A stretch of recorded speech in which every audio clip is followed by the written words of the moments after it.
यदि सब कुछ भगवान करते हैं तो फिर हम लोग जो झूठ बोलते हैं वो भी तो भगवान की मर्जी से ही बोल रहे हैं। नहीं तो हमारी तो वाणी में इतनी ताकत ही कहाँ।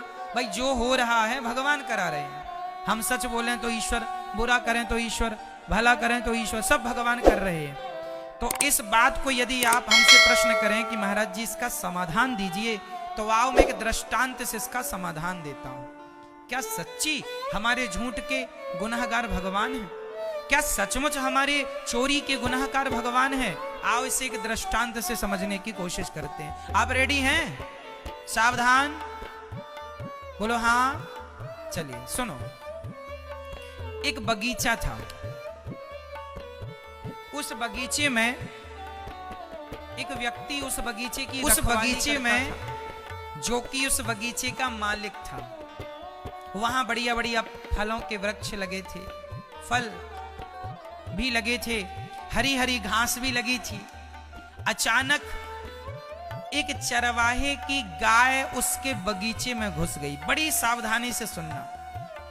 एक चरवाहे की गाय उसके घुस गई। अब जब गाय बगीचे में गई तो वहां हरी हरी घास गाय खाने लगी। बगीचे का मालिक भी वहीं था। उसकी नजर पड़ी कि गाय बगीचे में घुस आई, बाड़ी तोड़कर। बाड़ी मतलब कांटों की बाड़ी, बाड़ी किसान लोग लगाते हैं। तो बाड़ी तोड़कर ये गाय घुस आई। तो उस बगीचे के मालिक ने गाय के पीछे इतने जोर का डंडा मारा उसके रीढ़ की हड्डी पर कि वो गाय डंडा पड़ते ही मर गई। अब समझिएगा, जब गाय मरी तो वहां पर ब्रह्म हत्या प्रकट हो गई। गौ हत्या प्रकट हो गई। तो गौ हत्या को देखकर वह बगीचे का मालिक बोला, तुम कौन हो? उसने कहा, मैं गौ हत्या हूं। तुमने गाय को मारा, अब मैं तुम्हें आऊंगी तुम्हारे ऊपर। तुमने पाप कर दिया, गाय को मार डाला तुमने। तो वो बगीचे का मालिक बड़ा चतुर था। उसने कहा कि गाय को हमने थोड़ी मारा है। तो गौ हत्या ने कहा, मारा किसने? बोला, मारा है इन हाथों ने। यदि हाथ ना उठते कैसे मरती गाय? तो जिम्मेदार ये हाथ हैं। तो हाथों के देवता कौन? इंद्र। हाथों के देवता शरीर के हर अंग के देवता होते हैं। तो हाथों के देवता कौन? तो उस बगीचे के आदमी ने अपनी चतुराई से गौ हत्या से कहा कि ए हत्या, तू जा इंद्र के पास और इंद्र को लग जा। तो हत्या गई इंद्र के पास। अब इंद्र ने देखा, कौन हो? मैं गौ हत्या हूं। यहां क्यों आई हो? बोले, आपने मारा है गाय को। इंद्र बोले, हम तो यही हैं, यहां तो गाय हमने मारी नहीं। बोले, नहीं, वो बगीचे का एक आदमी है, उसने कहा कि तुम हाथ पर बैठते हो और हाथ ने गाय मार डाली। इंद्र समझ गए मामला कि बड़ा चतुर आदमी है। मनुष्य मृत्यु लोक का आदमी खोपड़ी में भले अच्छा सोचे ना सोचे, ऐसी सोच जरूर रखता है बचने बचाने की कि कैसे बचूं। तो इंद्र भी कम चतुर नहीं। इंद्र ने कहा, अच्छा ये बताओ गौ हत्या, कि यदि हाथ ने मारा तो हाथ तो तब ही मारते ना, क्योंकि हाथ तो मन के अधीन है, बुद्धि के अधीन है। भाई बुद्धि ने आदेश दिया मारो, तब ना मारा। तो जाओ, बुद्धि के देवता भगवान ब्रह्मा है, जाओ ब्रह्मा जी के पास। अब हत्या ब्रह्मा जी के पास गई। ब्रह्मा जी लो हमें। ब्रह्मा जी बोले, कहां से आई हो? बोले, मृत्यु लोक से, इंद्र के पास, इंद्र के पास से आपके पास। पूरा मामला ब्रह्मा जी ने समझा। ब्रह्मा जी बोले, एक काम करो, अरे बुद्धि भी क्या करती, हाथ भी क्या करते, यदि पांव ना चल के जाते तो गलती पांव की। पांव क्यों चल के गए? गाय तक चल के कौन गया? गाय तक चल के कौन गया? पांव। इसलिए पांव के देवता हैं भगवान नारायण। चरणों के देवता कौन? चरणों में भगवान का वास होता है। इसलिए कोई भी आदमी हमेशा चरणों का ही स्पर्श करता है, क्योंकि चरणों में भगवान श्रीमन नारायण का वास होता है, इसलिए चरण छुए जाते हैं। जाओ नारायण के पास। अब गौ हत्या गई, भगवान नारायण लेटे थे क्षीर सागर में, माता भगवती लक्ष्मी जी चरण दबा रही थी। आ गई हत्या। भगवान बोले कहो कौन हो? हम गौ हत्या है। तो यहाँ क्या कर रही हो? बोले मृत्यु लोक से इंद्र के पास, फिर ब्रह्मा जी के पास, अब आज आपके पास आई है।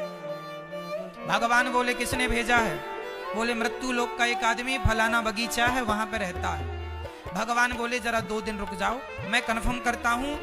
अब आप बताइए उस गौ हत्या का मूल अधिकारी कौन है? वो व्यक्ति, बगीचे का मालिक, या इंद्र, या ब्रह्मा, या भगवान नारायण? बताइए कौन? बोलो मेरी मां। भगवान बोले चलो मैं निर्णय लेता हूं। तो भगवान ने एक चरवाहे का रूप बनाया।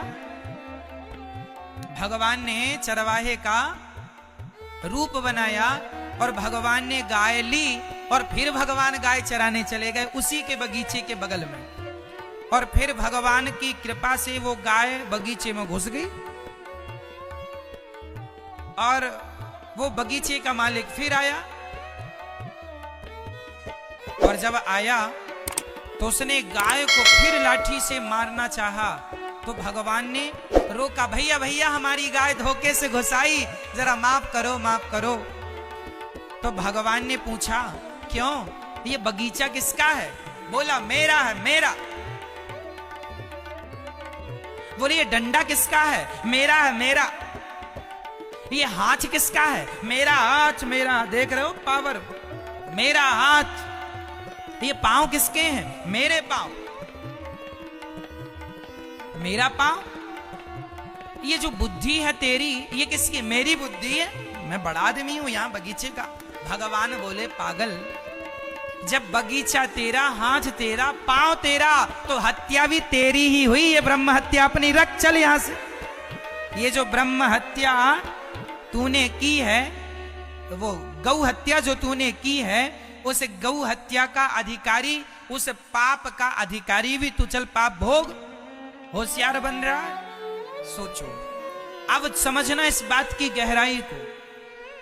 हम लोग कहते हैं ये घर मेरा है, ये पत्नी मेरी है, ये पुत्र मेरा है, लेकिन हम कहते हैं ये पाप हमारा नहीं है, ये पाप तो भगवान की मर्जी से हुआ है।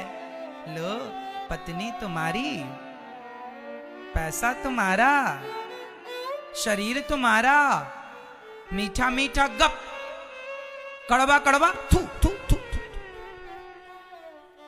मीठा मीठा गप, कड़वा कड़वा थू, ये तो अच्छा नहीं हुआ।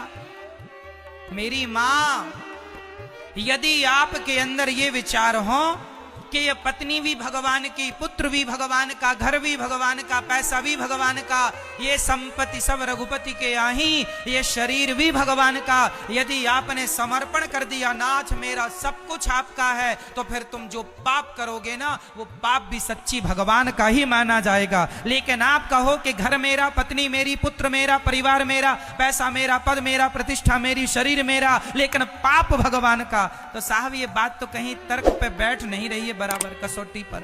सब तुम्हारा है तो फिर पाप भगवान का कैसे हो गया? फिर झूठ जो तुमने बोला है, तो झूठ के अधिकारी तुम ही कहलाओगे, भगवान क्यों कहलाएगा? बोलो मेरी मां। पत्नी तुम्हारी है, सब तुम्हारा है, और झूठ भगवान का। वाह!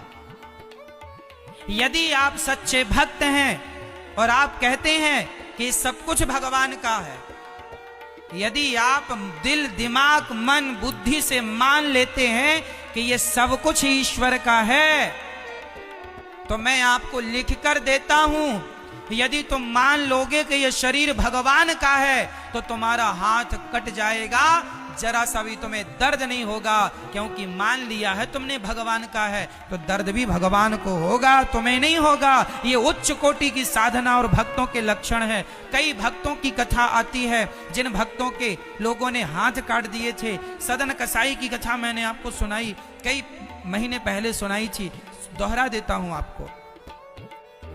सदन कसाई था,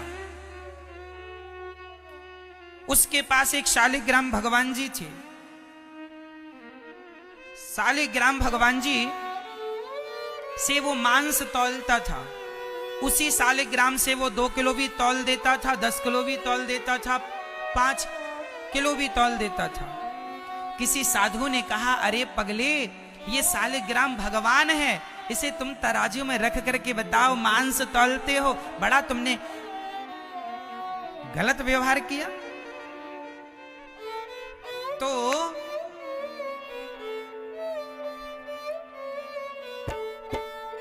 मेरी मां सदन कसाई जो थे, उन्होंने संत जी ने कहा कि आपने भगवान को तराजू में रख के मांस तौला, ये तो भगवान का बड़ा अपमान कर दिया आपने। एक काम करो, ये भगवान जी हमें दो, हम इनकी पूजा करेंगे, दूध दही बढ़िया। तो संत जी भगवान जी को लेके चले गए। अब संत जी ने उनको दूध से, दही से, घी से, शक्कर से नहवाया, बिठा दिया।